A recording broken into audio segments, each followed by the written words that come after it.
Halo semuanya, pada video kali ini kita akan membahas mengenai kebijakan dividen perusahaan.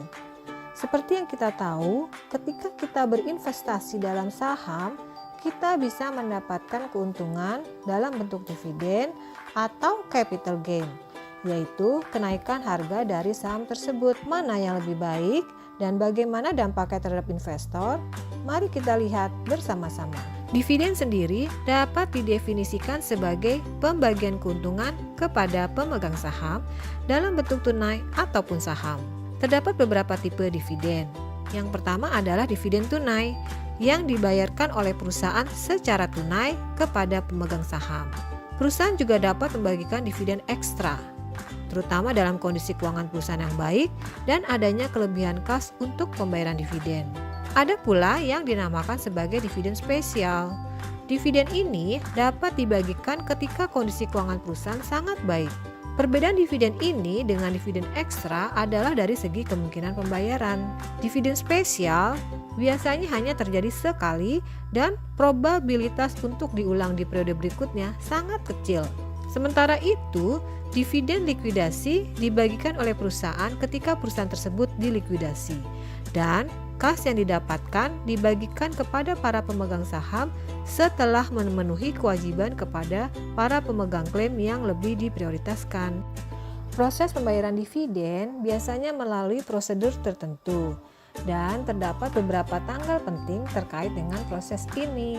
Yang pertama adalah tanggal pengumuman atau declaration date, yaitu tanggal pada saat perusahaan mengumumkan bentuk dan besarnya dividen per lembar saham. Setelah itu, tahap selanjutnya adalah ex-dividend date, yakni tanggal di mana saham yang dibeli tidak lagi mendapatkan dividen. Biasanya tanggal ini adalah 2 hari kerja sebelum tanggal pencatatan. Berikutnya adalah tanggal pencatatan atau date of record. Pada tanggal ini, perusahaan akan mendata siapa saja pemegang saham yang akan mendapatkan dividen. Salah satu pertanyaan mendasar adalah mengenai relevansi kebijakan dividen. Kebijakan dividen sendiri dapat diartikan sebagai pola waktu pembayaran dividen. Ketika perusahaan mendapatkan profit, apakah profit tersebut sebaiknya direinvestasikan atau digunakan oleh perusahaan untuk membayar dividen? Dalam kondisi pasar dan perekonomian yang sempurna dari segi pajak, biaya transaksi, dan lain-lain, kebijakan dividen perusahaan menjadi tidak relevan. Pemegang saham yang menerima dividen yang lebih besar daripada jumlah dividen yang diinginkan dapat menginvestasikan kelebihan dividen tersebut, begitu pula sebaliknya. Contoh berikut ini mengilustrasikan kebijakan dividen yang tidak relevan. Dalam contoh ini, perusahaan memiliki 2 opsi, yakni membayar dividen per saham sebesar Rp140 selama 2 tahun berturut-turut dengan tingkat pengembalian sebesar 10% atau membayar dividen sebesar Rp126 di tahun ini lalu menginvestasikan selisihnya sebesar Rp14 selama 1 tahun pada tingkat pengembalian 10% dan membayarkan Rp140 ditambah hasil investasi sisa dividen dari tahun pertama sebesar Rp15,4 atau total Rp155,4. Dapat dilihat bahwa nilai sekarang atau present value dari kedua strategi tersebut sama, yaitu Rp242,97. Secara umum, kebijakan dividen tercermin dari rasio pembayaran dividen terhadap laba bersih. Ada 2 tipe rasio pembayaran dividen, yakni rasio pembayaran dividen rendah dan rasio pembayaran dividen tinggi. Kebijakan manakah yang sebaiknya diimplementasikan oleh perusahaan? Hal ini tergantung dari beberapa faktor di dunia nyata. Faktor-faktor yang mendukung adanya kebijakan rasio dividen rendah atau low payout adalah pajak, biaya flotasi, dan batasan dividen berdasarkan ketentuan tertentu. Pada umumnya, investor terkena 2 kali pajak ketika ia menerima dividen, yaitu di tingkat perusahaan dan di tingkat individual ketika dividen dibayarkan. Pembagian dividen dengan nilai tinggi menyebabkan perusahaan harus melakukan pendanaan dari sumber lain. Sementara biaya pendanaan dari sumber lain ini atau yang sering disebut sebagai biaya flotasi cukup signifikan. Oleh karena itu, dengan adanya biaya flotasi, sebaiknya perusahaan membayarkan dividen dengan rasio rendah karena profit sebaiknya direinvestasikan untuk membiayai proyek-proyek perusahaan yang bernilai positif. Selain itu, seringkali ada batasan rasio pembayaran dividen yang disebabkan adanya perjanjian dengan pihak kreditur. Di sisi lain, terdapat beberapa faktor yang dapat menyebabkan investor lebih memilih rasio pembayaran dividen yang tinggi, yakni kebutuhan untuk pendapatan saat ini, ketidakpastian, dan pajak.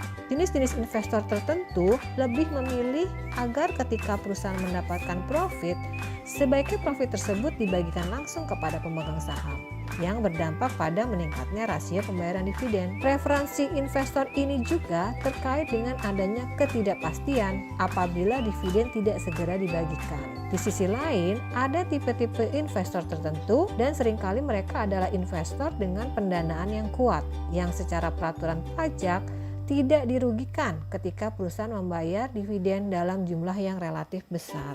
Pilihan rasio dividen yang tinggi atau rendah juga dapat dijelaskan oleh adanya informasi yang terkandung di dalam pengumuman terkait dengan rasio pembayaran dividen, di mana informasi ini dapat berpengaruh terhadap pergerakan harga saham perusahaan.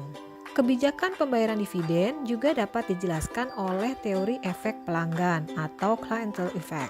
Berdasarkan teori ini, perusahaan memiliki kelompok investor yang memiliki preferensi yang berbeda-beda terhadap kebijakan dividen perusahaan. Investor yang berinvestasi di perusahaan adalah mereka yang memiliki preferensi kebijakan dividen yang sejalan dengan kebijakan dividen yang diterapkan perusahaan tersebut. Adanya stock repurchase sebagai alternatif pembayaran kas bagi investor saham juga dapat mempengaruhi kebijakan dividen perusahaan. Stock repurchase atau yang juga disebut sebagai buyback terjadi ketika perusahaan membeli kembali saham perusahaan yang sudah beredar di pasar. Ada 3 metode yang dapat digunakan oleh perusahaan ketika melakukan stock repurchase, yaitu open market purchase, tender offer, dan juga targeted purchase. Nah, dengan mempertimbangkan penjelasan-penjelasan tadi, dapat disimpulkan bahwa ada beberapa pro dan kontra terkait dengan pembayaran dividen. Beberapa hal yang menyebabkan adanya pro terhadap pembayaran dividen adalah dampak positif dari pembagian dividen atau peningkatan nilai dividen terhadap harga saham suatu perusahaan. Investor secara umum juga cenderung memiliki minat terhadap perusahaan yang membayarkan dividen. Pembayaran dividen juga cenderung dapat berfungsi untuk mengurangi agency cost perusahaan. Di sisi lain, hal-hal yang menyebabkan beberapa pihak kontra terhadap pembayaran dividen adalah adanya pajak bagi investor yang menerima dividen, berkurangnya sumber pendanaan internal bagi kegiatan investasi perusahaan yang memiliki nilai NPV positif, dan sulitnya pengurangan dividen di masa depan yang tidak berdampak negatif terhadap harga saham perusahaan. Perlu diingat bahwa dividen tidak selalu harus dibayarkan dalam bentuk kas. Dividen juga bisa dibayarkan dalam bentuk saham atau disebut sebagai stok dividen. Stok dividen ini pada akhirnya tidak memiliki dampak terhadap nilai perusahaan secara keseluruhan. Namun, karena jumlah saham yang dimiliki pemegang saham bertambah akibat stok dividen, maka nilai per saham akan berkurang. Perusahaan juga dapat melakukan stock split atau pemecahan nilai nominal saham menjadi nominal yang lebih kecil. Sebagai contoh, stock split 2-for-1 memiliki makna bahwa satu lembar saham dipecah menjadi 2. Otomatis nilai dari saham tersebut juga berubah menjadi setengahnya. Untuk melakukan stock split ini, perusahaan membutuhkan persetujuan para pemegang saham melalui rapat umum pemegang saham. Perusahaan juga dapat melakukan reverse stock split atau kebalikan dari stock split.